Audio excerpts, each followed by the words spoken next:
मैं और मेरा दोस्त जिसका नाम श्याम था, हम दोनों एक शादी से वापस घर की ओर आ रहे थे।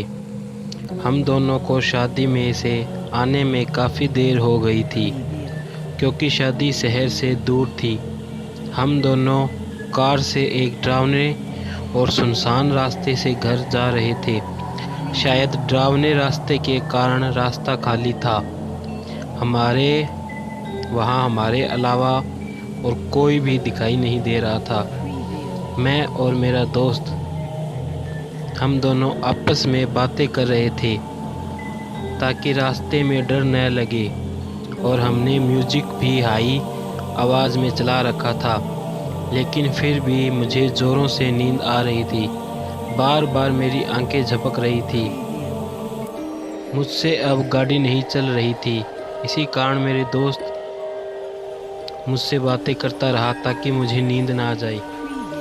लेकिन मेरा ध्यान उसकी बातों से ज़्यादा तो उस डरावने रास्ते पर था। मुझे अचानक एक नींद की झपकी आ जाती है, और जैसे ही मैंने अपनी आंखें खोली तो मेरे सामने एक लड़की आ गई है। मैं कुछ करता उससे पहले मैं उसे कुचल चुका था। मैंने जब गाड़ी रोकी तो मैंने देखा कि उस लड़की का आधा निचला कटा हुआ शरीर तो वहाँ पर था, लेकिन आधा ऊपर का हिस्सा नहीं था।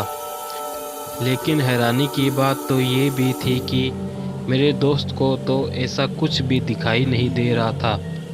तब मैंने जल्दी से कार शुरू की और वहाँ से निकल गया। अब मेरी पूरी नींद हवा में ही गायब हो गई। जब मेरी आंखें आगे के शीशे पर गई तो मैं डर गया, क्योंकि उस लड़की का आधा कटा हुआ शरीर मेरी गाड़ी के पीछे पीछे भाग रहा था। लेकिन अगले ही पल वह गायब हो गई।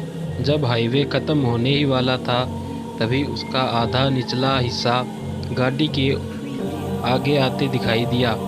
फिर भी मैंने हिम्मत नहीं हारी और गाड़ी को भगाता रहा। तभी उसकी ऊपर की बॉडी गाड़ी के आगे आकर गिरी और गाड़ी अनबैलेंस होकर पलट गई और मेरा दोस्त दूर जाकर गिरा। तभी एक स्पीड में आता हुआ ट्रक उसे दो टुकड़ों में बांट कर चला गया, और उसे देखकर मैं बेहोश हो गया। 2-3 दिन बाद जब मुझे होश आया तो मुझे पता चला कि मेरा दोस्त अब जिंदा नहीं है। तब से मुझे हर रात उस लड़की की आधी बॉडी सपने में आती है और आधी बॉडी के बारे में पूछती है कि मेरी आधी बॉडी कहाँ पर गई।